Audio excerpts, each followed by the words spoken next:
أحد الأشياء اللي أقولهم بويا تعالوا، دراستنا مو مثل الدراسة الأكاديمية بالمدارس وبالجامعة وإلى آخره. بالجامعة يقدم امتحان ويدرخ أيام الامتحان أو ويا هذا المدرس أو ويا ذلك المدرس، همات ما أدري يعزمه أو يخلي بإيده فرد شيء أو ما شاكل ذلك، وقد ينجح أو تمشي عربانته.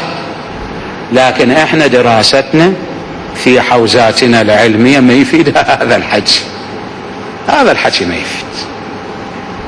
انت يكون تشتغل صدق، او مو بس تشتغل صدق، تحتاج الى توفيق. ايش قد ما شفنا اشخاص صدق يردون يشتغلون صدق، او اشتغلوا صدق لكن ما حصلوا، فتحتاج الى توفيق. او واحد من اسباب التوفيق اقولهم، اذا عندك ابو عندك ام، روح شلب بيهم خل يدعوا لك، فان ذلك من احد اسباب التوفيق. وهسه انا وياك هسه ما عندنا ابوهم راحوا، هسه نريد الله يوفقنا، شو نسوي هسه؟ نرفع ايدينا الى الله. بعد هي هاي الطريق، بعد الله يعلمنا في القرآن الكريم ان الدعاء هو خير طريق. دائما واحد يدعو يطلب من الله. انا دائما ادعو واقول ربي وفقني للعلم، هاي اقوله، اريد انتم هم تتعلمون. ربي وفقني للعلم والعمل الصالح وللعمل لمرضاتك. المهم همات شنو؟ رضا الله عز وجل. القرآن الكريم يعلمنا اهدنا الصراط المستقيم. هاي دائما في سورة الفاتحة كل يوم ايش قد نقرأ؟ طريق العدل، اهدينا الى طريق العدل، اهدنا الصراط المستقيم. دعاء هذا طلب من الله عز وجل. رب اجعلني مقيم الصلاة ومن ذريتي ربنا وتقبل دعاء. حتى ادعى اريدا منك يدعو ابراهيم ان الله عز وجل يستجيب دعاءه. شوف، حتى استجابة الدعاء هم تحتاج علما الى دعاء. هاي الله قاعد يعلمنا هيك. فدائما اخوتي اعزتي احبتي، اطلبوا من الله عز وجل هذا المعنى، التوفيق من الله عز وجل. والإخلاص كما قلت لكم له الدور الكبير. أنا شايف هذه الرواية في بحار الأنوار وسامعها. الإمام الكاظم صلوات الله وسلامه عليه كان اكو عده وكيل يروح يستلم الأموال من الشيعة أيدهم الله تعالى. فراح فرد مرة هذا الوكيل يجمع الأموال من هنا وهنا، وصل إلى بلدة نيشابور أو نيسابور بكيفك السياق الصحيح. قام ياخذ الأموال من الشيعة. اكو عجوزة همات ما أدري تحوش. اول كان اكو حياكة هسه بالايد، الان هم راحت الحياكة بعد. هاي كانت تحوش، هسه شو تحوش ما ادري. مجمعت لها كم فلس، شالت فرد درهم حطته علما الى هذا الوكيل حتى يوصل علما للامام موسى عليه السلام. لما وصل الوكيل الى الامام موسى عليه السلام، قام الطيه وياكو تجار وهذا فلوس. شو الامام اول ما قام يطالب وين درهم شطيطة، اسمها شطيطة، كان شطيطة اسم كيفك بعد ما ادري. وين درهم؟ ليش هذا الدرهم شنو خصوصيته؟ درهم شطيطة شنو؟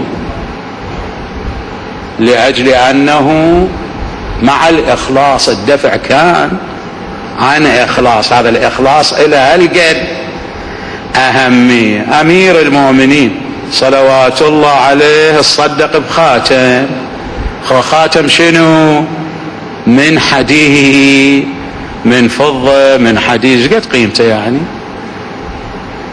وما يستدعي آية قرآنية تنزل أو تبقى إلى يوم لكن النكتة وين؟ الذي يستدعياه مو قيمة الخاتم، القيمة كل القيمة إلمن؟ ذاك الإخلاص من أمير المؤمنين صلوات الله وسلامه عليه. إنما تنزل آية وإلى يوم القيامة وليكم الله ورسوله والذين آمنوا الذين يقيمون الصلاة ويؤتون الزكاة وهم راكعون. جيد، هذا بالنسبة إلى المفهوم الأول، مفهوم التوفيق الإلهي. مفهوم الثاني مفهوم التوكل على الله. في مرة من المرات بينت لكم مسألة التوكل هواي ضرورية أيضا. يعني شلون التوكل؟ قد واحد يقول شيخنا هسه التوكل ليش نحتاجه؟ أنا تمرضت أروح للطبيب، الطبيب همات يعطيني دواء وأشرب الدواء وأصير زين. بعد لما أشرب الدواء ليش لازم أقول أن توكلت على الله، عليك توكلت يا الله؟ أقول لك منو قال هذا الدواء يأثر أثره؟ يحتاج أن أعتمد على الله عز وجل. أنا طالع من البيت سجاي لهنا بالطريق لما أطلع عما يكون أقول لما أطلع من البيت وأسد باب البيت توكلت عليك يا الله. قد واحد يقول شيخنا شنو بسيارة وتركب بيها وتجي وانت ما شاء الله صاحي وستوكلت على شنو الداعي له؟ اقول لك ايش مدريني بالطريق شي يصير بي واقع، وانا هنا أنا وعلى المنبر همات قاعد ومرة انسى الحكي كله، انسى شو اسوي؟ يصير انسى يوم ما يصير يا اخي لا تصير مغرور، هذا عجب النفس وهذا غرور. فارد مرة واحد قاعد هنا ويقع على وجهه. إذن في كل قضايانا الآن أولادنا وبناتنا يروحون جامعات، إذا ما يروحون جامعات طب يطلعون لي برا، فإذا ما يطلعون لي برا بالبيت هم ما تقدر تأمن عليهم. اكو فرد شي بالبيت واحد قاعد وهو متصل شنو بالعالم، انترنت موجود، هذا يتصل او يخرب من خلال او ينظر الى الافلام الذي تدري شلون. طب انا شو اسوي لابني؟ شو اسوي لبنتي؟ انا حاكي وياهم ولا حاكي وياهم تعاليم اهل البيت واحاديث والى ما شاء الله. لكن ما يصير انا اقعد وياه بالغرفة ما اخليه ينظر الى الانترنت، هذا هم يصير ترى معقد وما يسلم. هذا الموبايل مو بعض مرات يبعثوا له همات بعض الامور وبعض الصور او بعض القضايا، او شو تسوي؟ اذن هواي ضروري نحتاج الى مسألة التوكل. احنا الذي عندنا اولاد وبنات علينا احنا مقدار نرتبه، نحافظ عليهم او نحكي لهم او ننصحهم وندير بالنا عليهم، هذا من ناحيتنا. لكن يبقى نتوجه الى الله عز وجل ونقول له يا رب من دونك ترى ذولا ما يسلمون، ما اسلم عليهم، توكلت عليك، انت الحارس، انت احفظهم. اذا مسألة التوكل مسألة مهمة. والمفهوم الثالث مفهوم الإنابة. الإنابة يعني شنو؟ الإنابة لها مستويان، لها شكلان. إنابة هي بمعنى العودة، يعني العودة إلى الله من خلال التوبة. يتوب المؤمن من ذنوبه شهر رمضان، أو يقول الآن الشياطين مقيدة مغلولة، أحسن فرصة للعودة إلى الله الآن، فيعود إلى الله عز وجل. وأكو عنابة ثانية بشكل ثاني بمستوى ثاني، وهي العودة إلى الله عز وجل عند الموت. كلنا نرجع علما إلى الله عز وجل، إنا لله وإنا إليه راجعون. أمير المؤمنين صلوات الله وسلامه عليه في نهج البلاغة يصف كيفية عودة الإنسان إلى الله عز وجل. يقول صلوات الله وسلامه عليه: الإنسان حالة الاحتضار، ساعدنا الله وإياكم في تلك الساعة. يقول بين أهله يبكون، ينظر، يسمع، يتكلم. أول ما ينوخذ منا ياهو حاسة السمع، ثم بعد ذلك تنوخذ منا اللسان، ينوخذ منا الكلام، لا يتمكن أن ينطق لكنه يبصر. ثم في المرحلة الأخيرة يؤخذ منه النظر أيضا، ويترك هكذا وتقبض روحه ويصير جيفة بين أهله لا يتحملون رائحته، يضطرون إلى دفنه تحت التراب. لا يزدجر من الله بزاجر ولا يتعظ منه بواعظ، وهو يرى المأخوذين على غرة، يعني على غفلة ينوخذون، حيث لا إقالة ولا رجعة. رب ارجعوني، ماكو مجال بعد للرجوع. كيف نزل بهم ما كانوا يجهلون، وجاءهم من فراق الدنيا ما كانوا يأمنون، فغير موصوف ما نزل بهم، اجتمعت عليهم سكرة الموت وحسرة الفوت، ففترت لها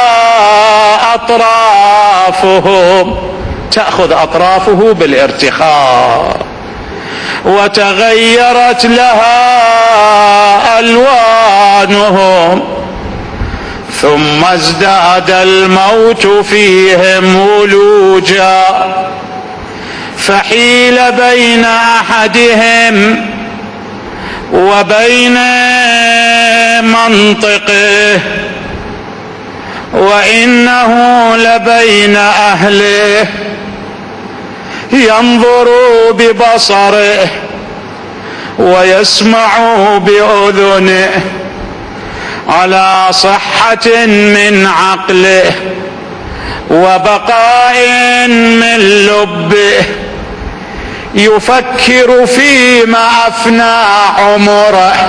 بتلك الساعات الحرجة ياخذ يفكر، وين قضيت أيامي، شي يفيد التفكير ذاك الوقت. يفكر فيما أفنى عمره وفيما ذهب دهره، ويتذكر أموالا جمعها أغمض في مطالبها. أغمض في مطالبها يعني غمض عيونه، وشلون ما كان دي جيب، بس جيب فلوس من حلال من حرام ما يأثر. ويتذكر أموالا جمعها أغمض في مطالبها وأخذها من مصرحاتها ومشتبهاتها قد لزمته تبعات جمعها وأشرف على فراقها. لمن تبقى هذه الأموال الذي راح يفارق؟ تبقى لمن وراءه. شو يسوون بها؟ انتفع أنا بعد بها؟ ينعمون فيها ويتمتعون بها فيكون المهنأ لغيره، المهنأ لغيري لأولادي، والعبء على ظهره، والمسؤولية أنا أتحملها. فهو يعض يده ندامة على ما أصحر له عند الموت من أمره. أصحر يعني ظهره، يعض ايده من الندامة على ما اتضح له في هذه الساعات. فهو يعض يده ندامة على ما أصحر له عند الموت من أمره ويزهد فيما كان يرغب فيه أيام عمره.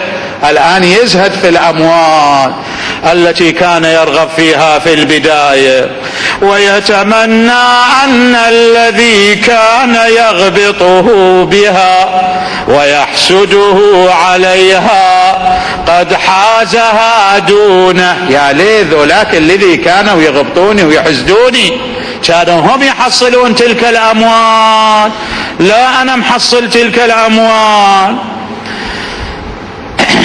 فلم يزل الموت يبالغ في جسده حتى خالط لسانه سمعه. فالسمع أولا ثم اللسان يخالط السمع، يعني يجتمع مع السمع في الذهاب.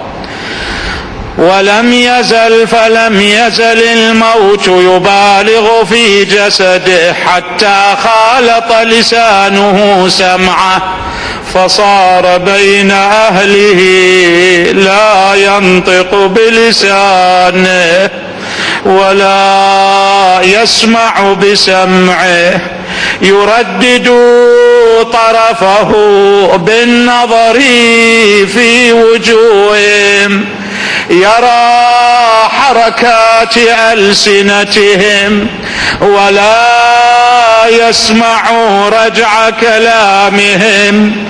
ثم ازداد الموت التياطا فقبض بصره كما قبض سمعه، وخرجت الروح من جسده فصار جيفة بين أهله قد أوحشوا من جانبه، كلهم يهربون آنذاك وتباعدوا من قربه، لا يسعد باكيا ولا يجيب داعيا.